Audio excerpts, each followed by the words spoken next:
So in our last video, we came across a little problem here, which was that when my lizard is dead, after he's hit the bird, he does his animation, but he can still run around, he can still collect things. And we also noticed that when he collected the thing, he also went to his dead animation, which is not the behavior we want. So let's look at fixing those right now.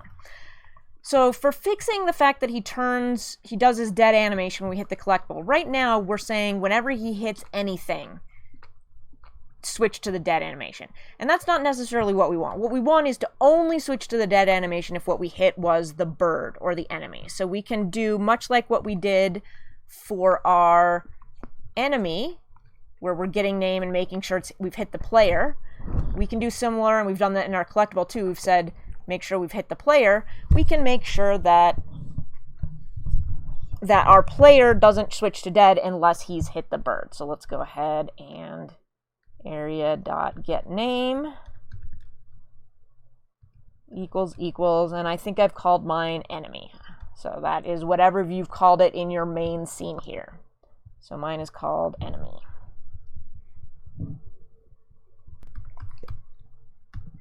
And colon, and then of course make sure you've tabbed this in so that it is inside that if statement. Remember, tabbing things in puts it inside.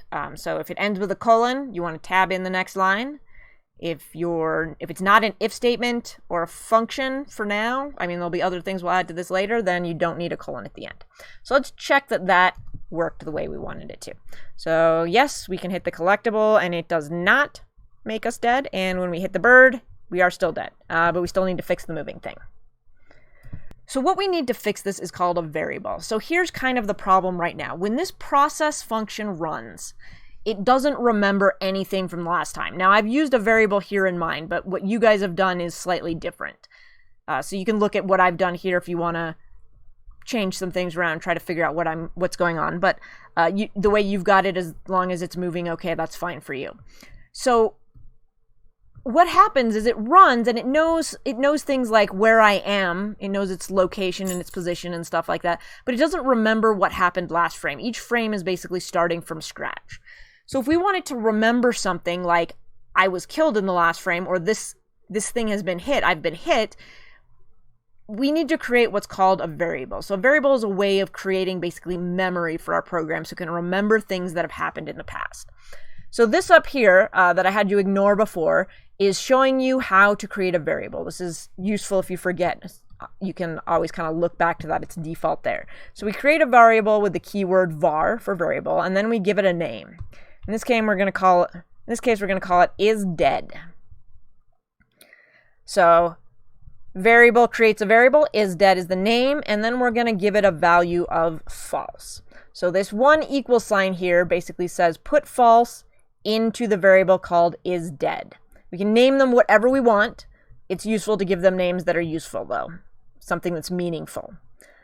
So is dead equals false. And then down here, when we switch to our dead animation, we're going to change is dead to true, because at this point, when we're here, we are now dead. So I want you to notice quickly the difference. Equals takes what's on the right and puts it into the variable on the left. Equals compares what's on the right to what's on the left. It says, are these two things the same? All right, so this isn't going to have done anything yet, but what we want to do is only do all of these things if is dead is false, if we are not yet dead. So what I'm going to do is, before all of my other if statements here, I'm going to write an if statement that says if is dead equals false. If is dead is false, I'm going to put a semicolon there. Now what we want to do is put all of this stuff inside this if, which remember means it needs to be tabbed over. Now luckily, this editor is smart. So if I select all the stuff I want to put inside this if and then hit tab, it doesn't replace it. It actually tabs it all over to the right place. So hopefully you're starting to get this syntax, right? All of this stuff is inside the function. All of this stuff is inside this if statement, and each if statement here has a few things inside of it. So let's go ahead and run this and see if that works. So make sure things that were working before still move up, down, left, right, still collect my collectible. And when I hit my bird now, we're dead, and even though I am still hitting arrow keys, we cannot move.